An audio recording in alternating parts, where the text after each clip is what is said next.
Shalom Bapak Ibu, saudara-saudari yang terkasih dalam Kristus. Saya akan melanjutkan lagi di video yang terakhir tentang pembahasan doktrin Allah Tritunggal dalam sejarah. Sebagai bagian terakhir yang sekaligus juga ada kesimpulan yang ingin saya bagikan di kesempatan kali ini. Bapak Ibu, saudara-saudari yang terkasih, kalau kita kilas kembali lagi di video sebelumnya bahwa pandangan modern tentang Tritunggal bervariasi. Ini juga banyak pandangan yang muncul, tetapi ini bukan hal yang baru lagi.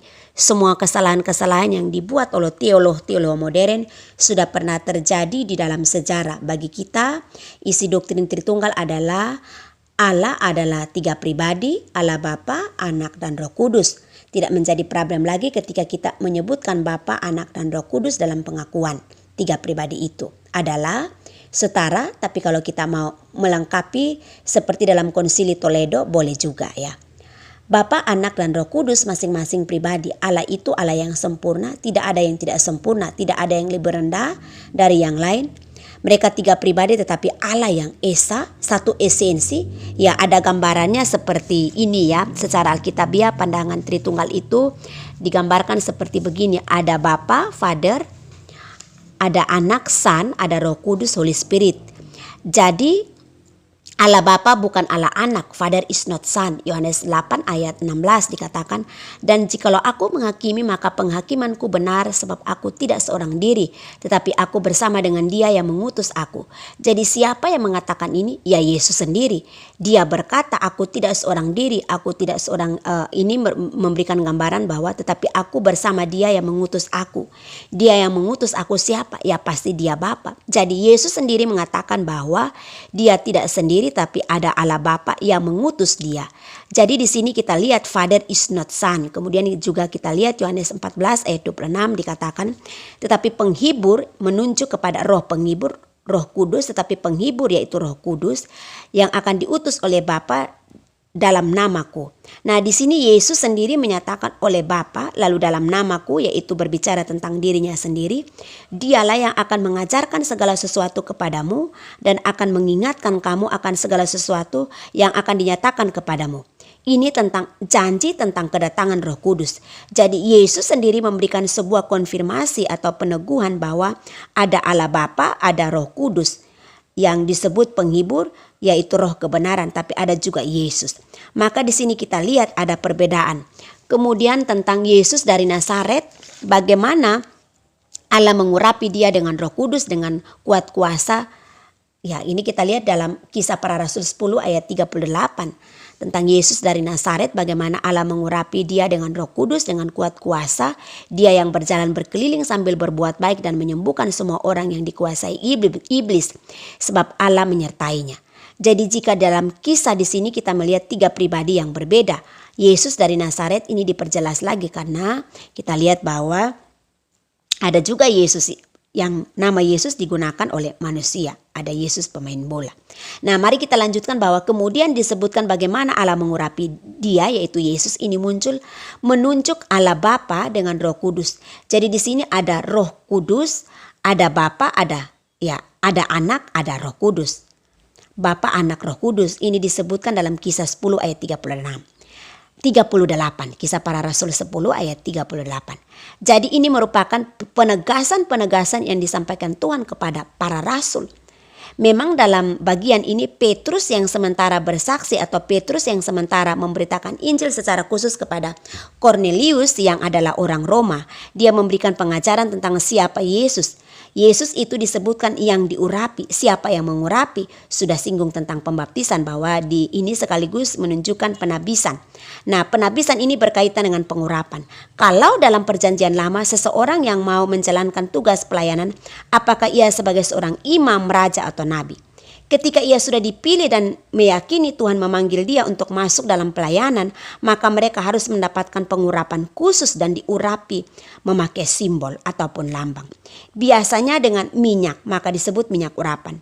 Jadi diurapi dengan minyak, jadi baik pengurapan kepada nabi, imam, dan raja menunjukkan di sana ada kehadiran Roh Kudus. Roh Kudus yang akan memimpin mereka dalam melaksanakan tugas-tugas yang dipercayakan. Tetapi ketika Yesus akan masuk dalam pelayanan, Yesus mendapatkan pengurapan atau penabisan khusus. Tapi bukan lagi dengan minyak. Bukan lagi dengan minyak urapan atau minyak zaitun. Tapi Roh Kudus langsung turun. Jadi ingat, dalam perjanjian lama minyak urapan itu dilambangkan dengan Roh Kudus. Karena dalam perjanjian lama ada begitu banyak bahasa simbol atau lambang. Tetapi dalam perjanjian baru ketika Yesus datang dan akan memasuki ladang pelayanan, maka Allah Bapa mengkonfirmasi Roh Kudus turun untuk memberikan pengurapan. Tidak lagi ditandai dengan minyak urapan. Itulah sebabnya Yesus disebut sebagai Mesias yang diurapi. Ia menjalankan tugas-tugas khusus sebagai yang diurapi, yaitu tugas kenabian, tugas keimaman, tugas sebagai seorang raja. Semuanya dipenuhi di dalam Yesus Kristus. Jadi Yesus disebut sebagai Mesias dalam bahasa Yunani disebut Kristos atau Kristus. Mesias artinya Kristus, artinya yang diurapi. Diurapi dalam menjalankan tugas-tugas pelayanan sebagai nabi, imam sebagai imam dan juga sebagai raja. Jadi jika kita berbicara tentang Yesus, kita juga bisa berbicara Yesus sebagai nabi yang menyampaikan atau menyatakan firman, sebagai imam besar. Tapi jikalau imam dalam perjanjian lama, tugas mempersembahkan bukan mempersembahkan korban, bukan karena dari binatang, ada kambing domba, burung seperti burung tekuko dan lain-lain. Tetapi Yesus sebagai imam ternyata tidak mempersembahkan korban-korban binatang, tetapi justru mempersembahkan dirinya, hidupnya sebagai korban yang harus mati di atas kayu salib. Nah, inilah kekhususan dari Yesus sebagai imam besar yang membuka jalan bagi kita kepada Allah. Kalau imam-imam di bait Allah, mereka bertugas mempersembahkan korban dan hanya imam besar agung yang bisa masuk, itu pun sekali setahun. Tetapi melalui imam besar agung Yesus Kristus yang sudah menjadi korban bagi kita, yang sudah membuka tabir bait Allah, sehingga siapa yang percaya kepada Yesus Kristus, dia memiliki akses untuk masuk ke dalam ruang Maha Kudus. Dan ruang Maha Kudus itu ada di mana? Ya, ada di sorga. Inilah yang dikerjakan oleh Yesus. Dia disebut sebagai raja, bahwa kerajaannya bukan dari dunia ini. Ia sendiri menyatakan kerajaannya bukan berasal dari dunia ini. Kalau aku raja dari dunia ini, tentu dia memakai pedang untuk memberikan perlawanan, tetapi kerajaannya adalah kerajaan yang kekal. Dialah yang akan datang kelak menyatakan kekuasaannya di tengah-tengah dunia ini. Bapak Ibu, saudara-saudari yang terkasih dalam Kristus, dialah raja segala raja yang kita nantikan, yang juga sekaligus menjadi hakim atas seluruh dunia. Jadi berkaitan dengan Tritunggal, Bapa dan Anak dan Roh Kudus merupakan tiga pribadi yang berbeda. Kita sudah melihat Anak adalah Allah, Roh Kudus adalah Allah, Bapa adalah Allah. Maka Bapa, Anak dan Roh Kudus adalah Allah yang esa, Allah yang sejati. Inilah gambaran sederhana tentang Trinitas berdasarkan pandangan Alkitab. Apakah Bapak Ibu saudara-saudari bisa menerima dengan baik apa yang saya sampaikan ini? Doa saya kiranya Bapak Ibu saudara-saudari bisa mendengarkan secara lengkap, baik dari video yang pertama sampai dengan video yang terakhir tentang konsep Allah Tritunggal, baik dalam dalam Alkitab maupun dalam sejarah. Kiranya menjadi berkat bagi kita, dan biarlah kita semakin belajar mengenal siapakah Allah itu, Allah Tritunggal itu, sehingga kita makin mengasihi Dia, mengasihi Allah, maka tentu juga kita akan wujud nyatakan dalam mengasihi sesama.